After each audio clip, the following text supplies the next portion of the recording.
Bismillahirrahmanirrahim. Assalamualaikum warahmatullahi wabarakatuh. Alhamdulillahi rabbil alamin wal aqibatu lil muttaqin wala udwana illa 'alal zalimin. Wa sallallahu wa sallama ala sayyidina wa habibina wa syafi'ina Muhammadin imamil anbiya'i wal mursalin wa ala alihi wa sahbihi ajma'in wa la hawla wa la quwata illa billahil aliyyil azim. Amma ba'd. Subhanaka la ilma lana illa ma 'allamtana innaka antal alimul hakim. Rabbi shrah li sadri wa yassir li amri wahlul 'uqdatam min lisani yafqahu qawli. Amin ya rabbal alamin. Yang saya hormati dan saya muliakan segenap para ustadz, ustadzah, dewan guru, sekolah tazkiyah yang dimuliakan oleh Allah Subhanahu wa taala.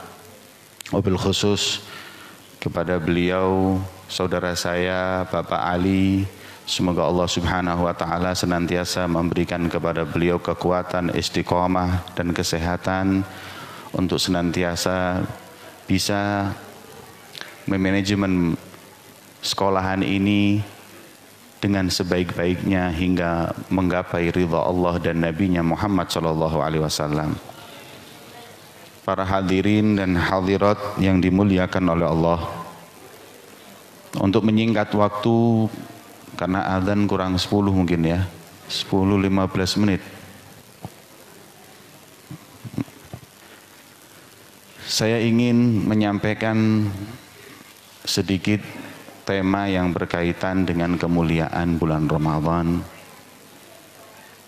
Akan tetapi sebelumnya marilah kita berdoa berharap agar insya Allah di 10 hari terakhir ini Allah memberikan kepada kita apa yang telah diberikan oleh orang-orang soleh kepada orang-orang soleh sebelum kita, daripada mulianya malam Lailatul Qadar dan ampunan Allah serta pahala yang berlimpah. Amin ya rabbal alamin. Para hadirin dan hadirat rahimakumullah. Nabi Muhammad sallallahu alaihi wasallam beliau bersabda, ad-dinu an-nasihah. Agama itu nasihat. Ad-dinu an-nasihah. Kalau ustadz-ustadz ini kan masya Allah di sini banyak ustadz yang hadir, pasti banyak guru bahasa Arabnya di sini.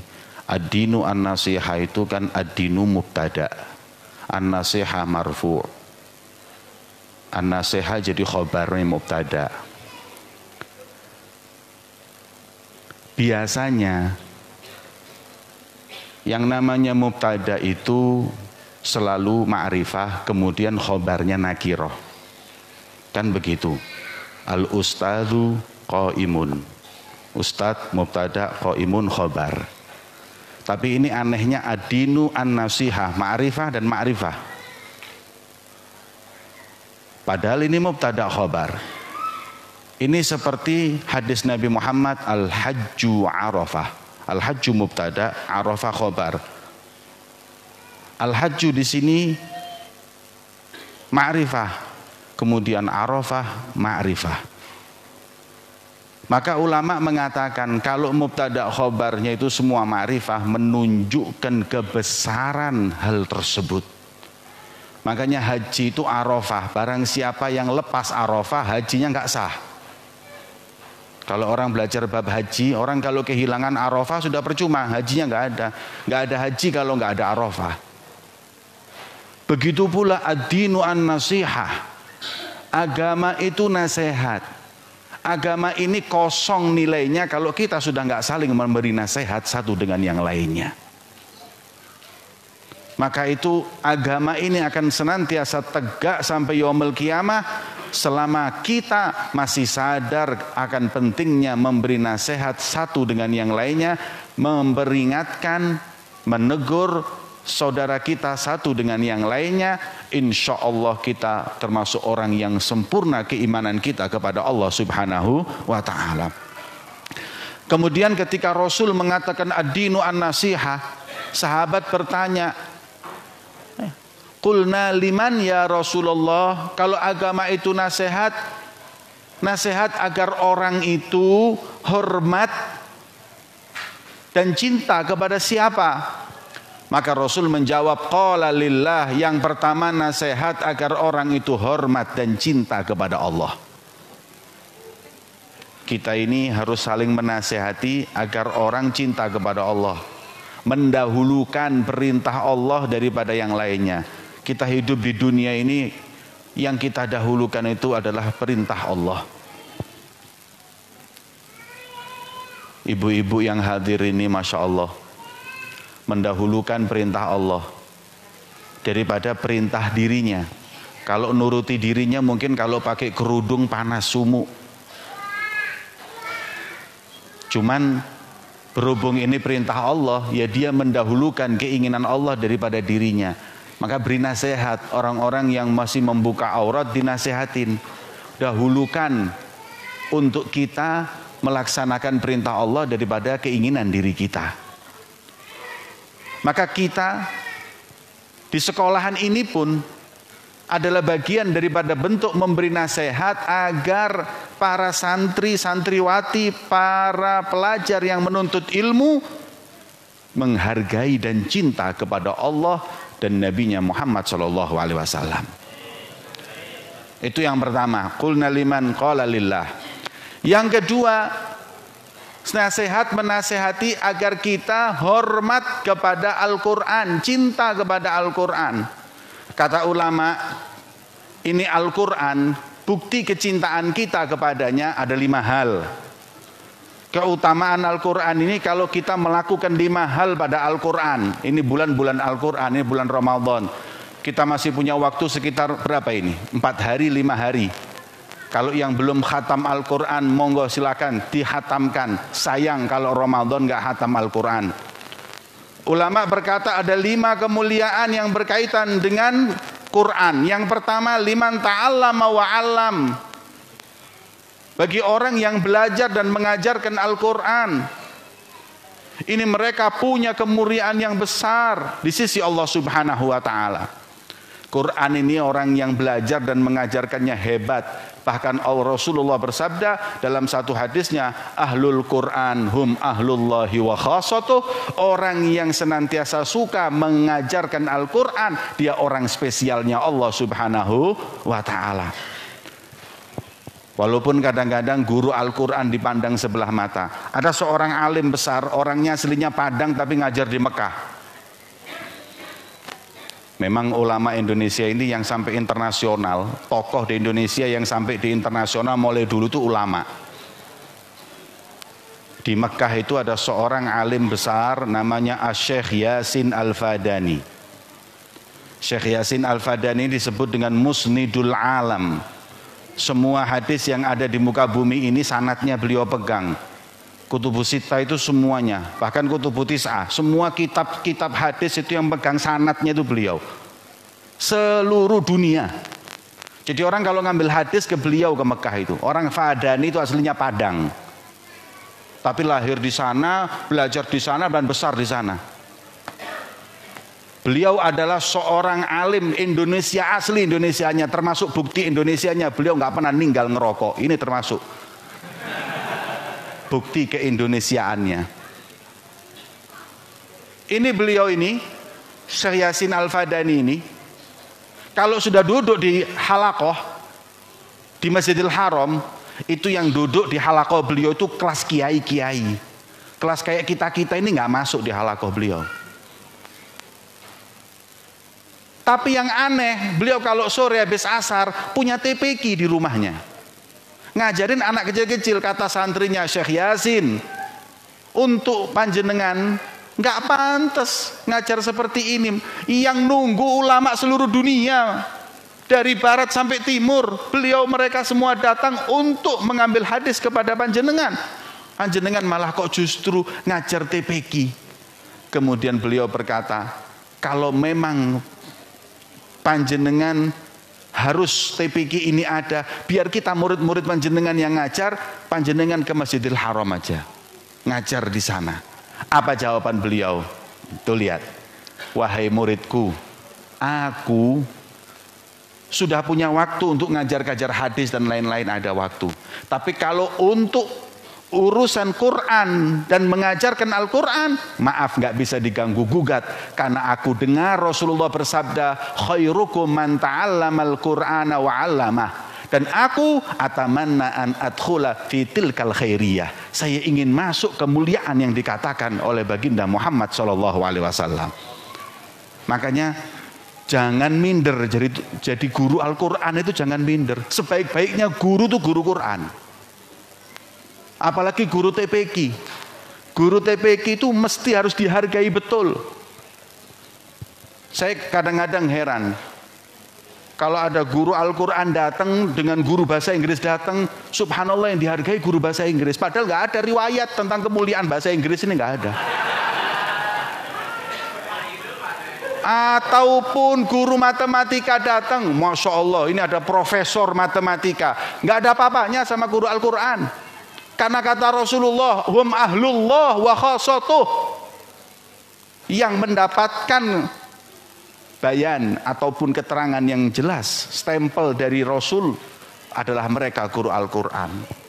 Walaupun kadang-kadang kenyataan mereka kadang nggak dihargai. Al-Imam Muhammad Al-Baqir punya anak namanya Imam Ja'far Shadiq. Imam Ja'far Shadiq ini ngaji di TPQ. Kemudian ketika pulang hafal beberapa surat. Ketika menghafal beberapa surat, Imam Muhammad Al-Baqir, ayahnya beliau bahagia dan senang, gurunya dipanggil. Kamu yang ngajarkan anakku Al-Quran sampai lancar dan hafal beberapa surat. Betul, langsung beliau punya 120 ekor onta itu diambil, diberikan guru tersebut. 1 ekor onta itu 20 juta lebih. Sepeda motor itu bisa Mio atau apa itu, Grand Max Vario. Vario itu 20 juta. Ya, jadi 120 Honda Vario dikei hadiah. Di Dinoyo sini guru Al-Quran Vario siji nyicil petang tahun gak lunas-lunas.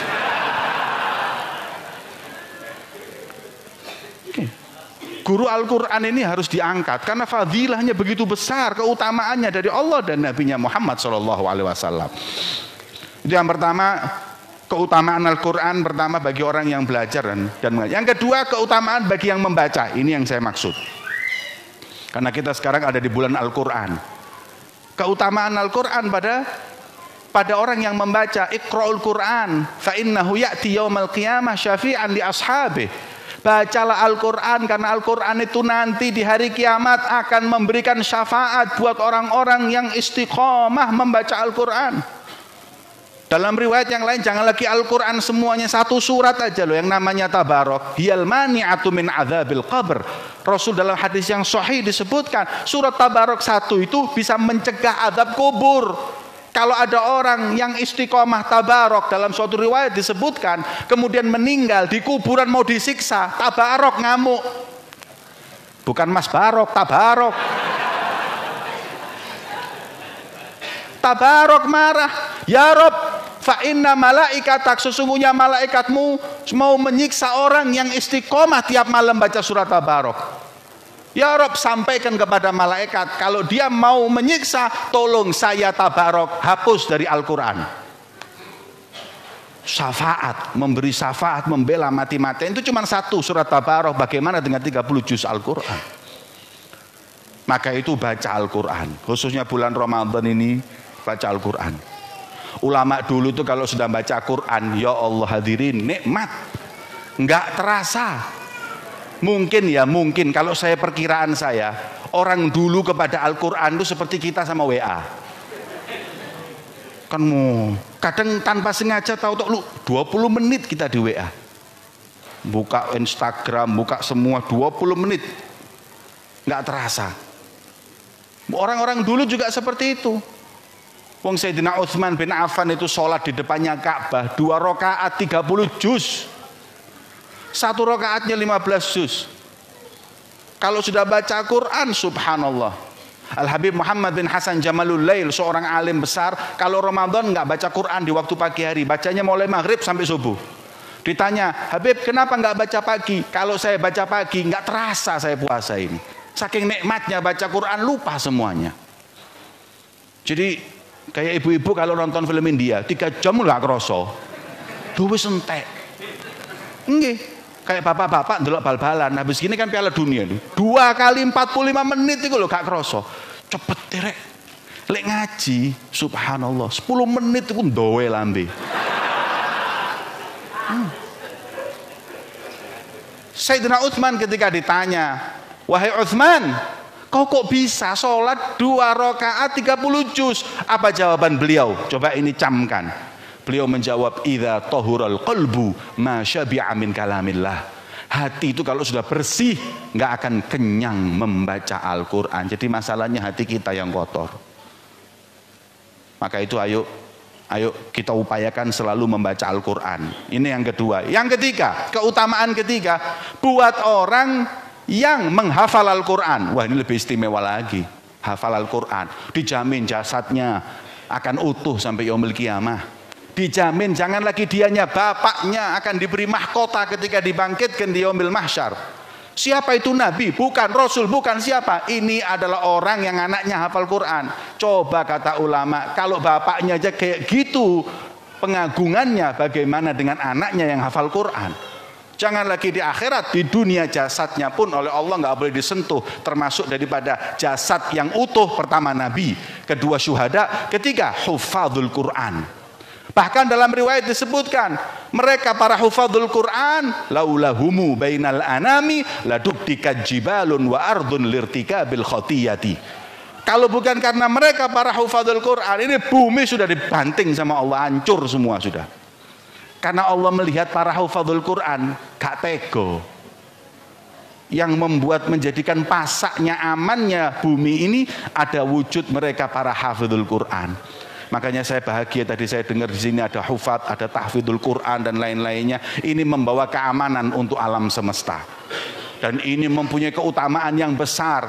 Kalau riwayat mengatakan itu kemuliaan bagi bapaknya yang mendukung, yang mensupport anaknya untuk hafal Quran, semoga pasti juga ada kemuliaan bagi mereka yang mempunyai peran dalam membangun tahfidzul Quran dan mengajarkan atau mengawasi anak-anak yang membaca Al-Quran. Amin ya rabbal alamin. Yang keempat, waktu sudah mau maghrib. Yang keempat keutamaan bagi orang yang memandang Al-Quran. Ini Quran ini nggak usah dibaca, dipandang tok niku lho ibadah. Dalam satu riwayat, dalam khabar disebutkan bahwa salah satu nadharuha ibadah. Ada 3 hal yang dipandang itu ibadah. Yang pertama, nazar ilal Quran. Memandang kepada Al-Quran. Di Yaman itu ada satu syekh apal Quran mulai usia 10 tahun. Sampai saking ngelontoknya hafalan kayak baca Fatihah kalau 30 juz itu. Karena mulai umur 10 tahun sampai umur 50 tahun iku bendino hatam Quran. Sampai kayak Al-Fatihah, buat kita itu kayak Fatihah. Kemudian di luar kepala. Kalau seperti kita bilang di luar kepala Al-Qur'an kayak juz amma ngono lho. Kemudian ketika ngimami dan pagi kalau membaca Quran, itu beliau kan hafal, tapi selalu membawa Al-Qur'an dan lihat. Saya tanya, "Syekh, antum ini kurang apa hafalannya, tapi kok kenapa masih baca?" Maka beliau menjawab, "Dengarkan. Tilawah membaca laha ajrun, ada pahalanya. Wan nazar lahu ajrun, dan memandang juga mempunyai pahala." Bayangkan, itu Quran itu dipandang aja ibadah. Kata guru saya, orang kalau istiqomah tiap hari lihat Al-Quran dijamin gak bakal loro moto sampai mati. Nih, bayangin itu karena tiap hari syukur sama Allah atas kenikmatan mata yang diciptakan untuk melihat Quran, dia lihat. Maka dijaga. La in syakartum la azidannakum. Kemudian yang kedua, 3 memandang ibadah. Yang kedua memandang wajah orang tua. Orang tua. Jadi kita kalau masih punya orang tua, kita pandang wajahnya aja itu sudah ibadah. Ya, cuman yang dimaksud adalah nadharatur rahmah, yaitu mandang kasih sayang, bukan terus mandang mendelik ngono. Ngono sampean mulih teko kene ibuke turu deloki. Kon mari ngaji ndek ndi kok tambah gendeng ngene ya. Maknanya apa? memandang pandangan ibadah. Dan yang terakhir memandang kepada, disebutkan mandang kepada laut. Karena laut itu kalau dipandang, subhanallah, ciptaannya sebesar ini, maka bagaimana dengan penciptanya. Itu yang keempat. Kemudian yang terakhir. Yang terakhir, kemuliaan buat orang yang beradab dengan Al-Quran. Beradab dengan Al-Quran. Hati-hati, Quran itu punya hak. La yamassahu illal mutahharun. Kata Allah dalam Al-Quran, nggak boleh menyentuh kecuali yang suci. Habib, bagaimana kalau nampaknya Quran itu di handphone? Ada yang tanya sama saya, Habib, Quran di handphone ini gimana? Jadi handphonenya masuk kamar mandi boleh apa enggak? Saya jawab, kalau mati boleh, asal jangan dibuka, dibaca pas ke kamar mandi nggak boleh. Karena kamar mandi tempat kotor, jangan bawa Quran. Loh, tapi kan walaupun dimatikan kan di dalamnya kan masih ada Al-Qur'annya. Tak wara, ya gak apa-apa, sing penting gak ketok. Lah lek kabeh mbok ngono masih wong ngapal Quran iku gale mlebu jeding, ndase kudu nek njaba ngene.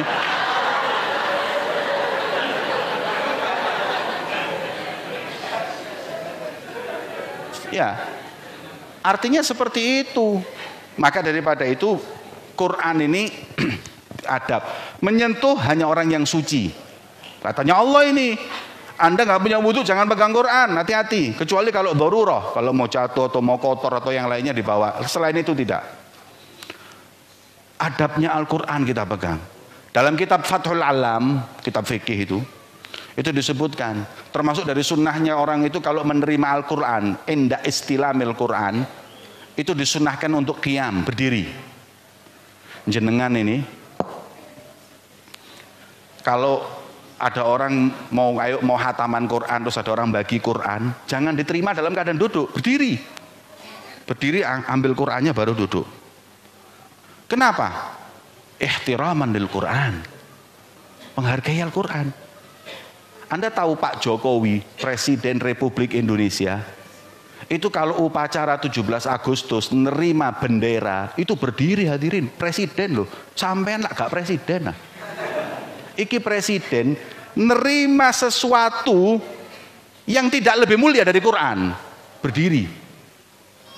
Tapi ini sesuatu yang berharga, bendera Republik Indonesia berharga ini.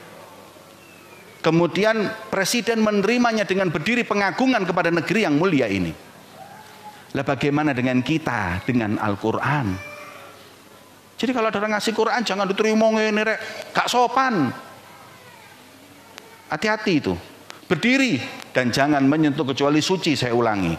Dan yang kemudian yang ketiga, hati-hati. Biasanya ibu-ibu kalau ngaji Quran jangan tasawuf. Apa tasawuf itu? Membuka-buka lembaran itu dengan ludah.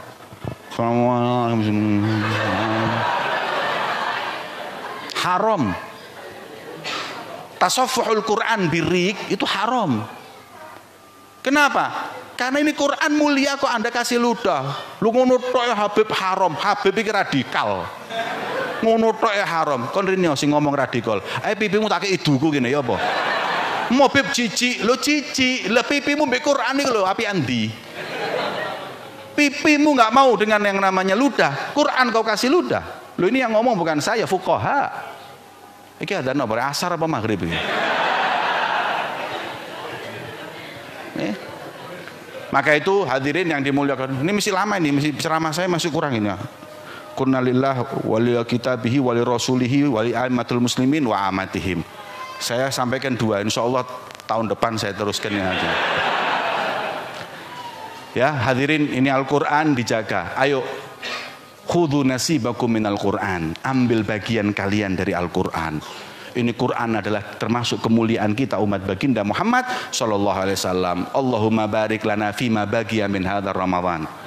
Allahumma taqabbal salatana wa siyamana wa ruku'ana wa sujudana waj'al khawatimana hadhihi khawatim mubarakah. Allahumma ya Allah hawwil halana wa halal muslimina ila ahsanil hal. Wa'afina wa iyahu min ahwali ahli dhalal wa fi'lil juhal wa raqina maraqi ahli rijalil kamal bijahi Sayyidina Muhammadin maula Bilal. Allahumma ya Allah jadikan sekolah ini penuh dengan keberkahan ya Rabb, penuh dengan keikhlasan, manfaatnya akan kami tuai dunia dan akhirat ya Rabb. Allahumma ya Allah jadikan para santri-santriwati kami kelak menjadi orang-orang yang dibanggakan Nabi Muhammad kelak akan dibanggakan di hadapan para nabi dan rasul. Fa inni mubahin bikumul umam yaumal qiyamah. Nabi akan membanggakan kita kelak di hadapan para umat di hari kiamat. Semoga kita tidak mengecewakan Rasulullah. Semoga kita membahagiakan beliau. Amin ya rabbal alamin. Wassallallahu ala sayyidina Muhammadin wa ala alihi wasallam. Alhamdulillah rabbil alamin. Allahumma laka sumtu wa bika amantu ala rizqika aftartu.